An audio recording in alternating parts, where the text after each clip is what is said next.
ایسے ہی عشاء کی نماز میں بہت سے لوگوں کو یہ نہیں معلوم ہوتا ہے کہ وطر پڑھے جاتے ہیں یا نہیں پڑھے جاتے ہیں۔ میں ہر کسی کی بات نہیں کرتا، اکثر لوگوں کو معلوم ہوتا ہے، لیکن اکثر لوگوں کو یہ نہیں معلوم ہوتا ہے کہ وطر کی نماز کیسے پڑھی جاتی ہے۔ تو انہوں نے پہلی رکعت میں ایک سورت الحمد شریف کی اور ایک دوسری سورت پڑھی، دوسری رکعت میں الحمد شریف کی اور ایک سورت ملائی، اب تیسری رکعت آ گئی۔ بہت سے لوگ نہیں سمجھتے ہیں، وہ سمجھتے ہیں کہ اس بار میں ایسے ہی رکوع سجود کرنا ہے، تو ایسا نہیں ہے۔ الحمد شریف اور سورت کے بعد ان کو پھر سے نیت جیسے باندھتے ہیں ویسے پھر سے نیت باندھنی ہے اور پھر دعائے قنوت پڑھنا ہے۔ اب مسئلہ یہاں پر یہ کیا آتا ہے کہ ہم کو تو دعائے قنوت یاد ہی نہیں ہے، تو اگر یاد نہیں ہے تو یاد کریں، اور اگر نہیں یاد ہوتی ہے تو پھر کوئی سی بھی دعا پڑھ لیں، اللہم ربی جعلنی مقیم الصلاۃ، یہ بھی پڑھ لیں۔ اگر یہ بھی یاد نہیں ہے تو اللہم ربنا آتنا فی الدنیا، یہ والی، مطلب جو بھی دعا آپ کو یاد ہے وہ پڑھ لیں، اور اس طریقے سے اپنے وطر کی نماز ادا کریں۔ دوسری اور بھی بہت چیزیں ہیں جو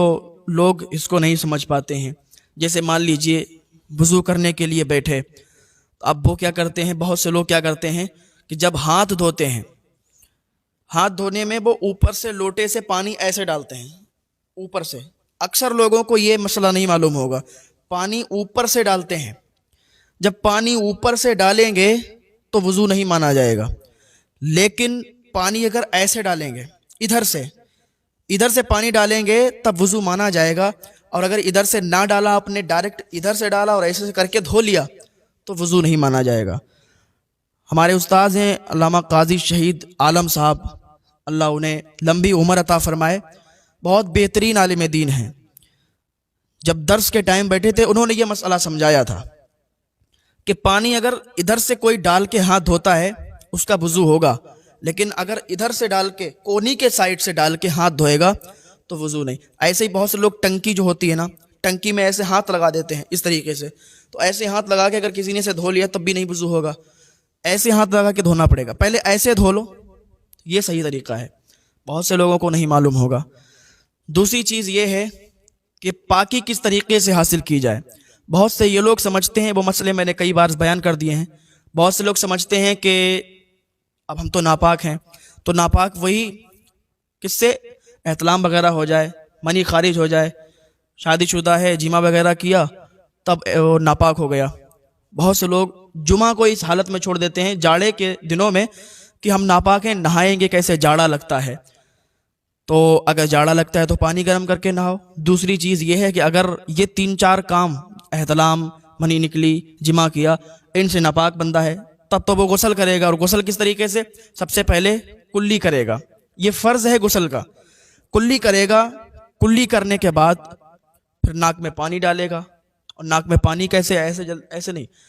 جیسے طریقہ ہے ناک میں نرم ہڈی تک پانی پہنچایا، ناک صاف کی، پانی بہتر طریقے سے پہنچایا، ناک صاف کی، اس کے بعد پورے بدن پر پانی ڈالنا ہے، پورے بدن پر پانی بہہ جانا چاہیے، کہیں پر کا کوئی بال بھی سوکھا نہ رہ جائے، تو اس طریقے سے وہ غسل کرے گا۔ بہت سے لوگ اسی میں ایک مسئلہ اور نکلتا ہے، بہت سے لوگ سوچتے ہیں کہ اب ہم نے غسل کر لیا، ٹھیک ہے، کپڑے وغیرہ پہن کے وضو بنا لیں گے۔ دیکھو، غسل جب آپ کرتے ہو تو وضو آپ کا بن جاتا ہے، غسل کر کے جیسے ہی آپ نکلے آپ کا وضو ہے، اب اس پر آپ کو وضو بنانے کی ضرورت نہیں ہے۔ اگر آپ چاہتے ہیں کہ وضو علی الوضو کر لیں تو پھر ثواب ہے، بہتر کام ہے، آپ کر سکتے ہیں، لیکن غسل کرنے کے بعد پھر وضو بنانے کی ضرورت نہیں پڑتی ہے۔ تو بات چل رہی تھی طہارت کی، تو بہت سے لوگ سمجھتے ہیں کہ اگر ہم کہیں پر بیٹھے ہیں یا کوئی ذکر چھڑ گیا اور نماز کا بھی ٹائم ہو رہا ہے اور ہمارے کچھ قطرے نکل گئے، دیکھو پہلی بات تو یہ بہت بڑا گناہ ہے کہ لوگوں میں بیٹھ کر پھر ایسی گندی فحاشی باتیں کرنا جن کے ذریعے سے پھر تمہاری نمازیں بھی خراب ہوتی ہیں۔ تو اگر کوئی قطرہ نکلا تو اب وہ دیکھا جائے گا کہ وہ قطرہ منی ہے، بدی ہے، مزی ہے، کیا ہے۔ تو اگر پیشاب کے قطرے ہیں تب تو بندہ ناپاک نہیں ہوا، کیونکہ وہ پیشاب کے قطرے ہیں، اس کو کپڑے کو بدل دو یا اتنا کپڑا دھل دو اور وضو کرو، وضو کرنے کے بعد پھر نماز پڑھنے جاؤ۔ تو ایسے یہ مسئلے ہیں، لوگ ان کو اگنور کر دیتے ہیں، پوچھتے نہیں ہیں۔ بہت سے لوگ شرم کرتے ہیں کہ اگر یہ پوچھیں گے تو ایسا کیا۔ دیکھیے، مسئلے کی بات میں شرم نہیں کرنا چاہیے، جو بھی مسئلہ ہو اس کو پوچھ لینا چاہیے، نہ اسی غفلت میں لوگ پھنسے رہتے ہیں کہ پوچھیں یا نہ پوچھیں، پوچھیں یا نہ پوچھیں، اور گناہ پہ گناہ کرتے جاتے ہیں۔ تو نماز کے اندر کوئی سستی نہیں، نماز کے اندر جو بھی بات پوچھنی ہو ڈائریکٹ پوچھیں، عالم دین سے پوچھیں، مسجد کے امام صاحب سے پوچھیں، کسی بھی عالم سے پوچھیں، اچھے اور بہترین عالم سے۔ اپنے آپ کتابیں پڑھ کر اور فیصلہ کرنے کا حق آپ کو نہیں ہے، یا تو پھر آپ عالم ہوں۔ بہت سے لوگ ہوتے ہیں نا، اپنے آپ کتاب پڑھ کر اور پھر عالم صاحب کو پھنساتے ہیں، مسجد کے امام کو پھنساتے ہیں کہ امام صاحب ہم نے تو یہ پڑھ لیا تھا، ہم نے تو ایسا پڑھا، آپ نے ایسا بتایا۔ لیکن وہاں پر دیکھو کہ آپ نے پڑھا کتنا، اس کے بعد پھر لکھا کیا ہے، اس کی اصل کیا ہے۔ آپ نے پورا نہیں پڑھا، جتنا آپ کے مطلب کا تھا آپ نے پڑھ لیا، باقی جا کے امام صاحب سے بحث کرتے ہیں۔ تو جو امام صاحب سے بحث کرتے ہیں پھر وہ لوگ کبھی کامیاب نہیں ہوتے۔ جو امام صاحب کو آ کر کے نئی نئی باتوں سے الجھاتے ہیں، ستاتے ہیں، ان کے نکالنے کی کوشش کرتے ہیں، تو ایسے لوگ پھر کامیاب نہیں ہوتے۔ تو اپنے امام کی بھی عزت کریں، مسئلے مسائل پوچھیں، جو نامعلوم ہو اپنے آپ کوئی فیصلہ نہ کریں۔ سمجھ رہے ہیں؟ بہت سے لوگ نماز دیکھتے ہیں کہ کتنی غلط پڑھتے ہیں، تو ہر مسجد کے امام کو یہ چاہیے کہ اپنے یہاں پر یہ تقریر کا ماحول بنائے کہ مسجد کے جو نمازی ہیں ان کو مکمل نماز کا طریقہ پتہ ہو،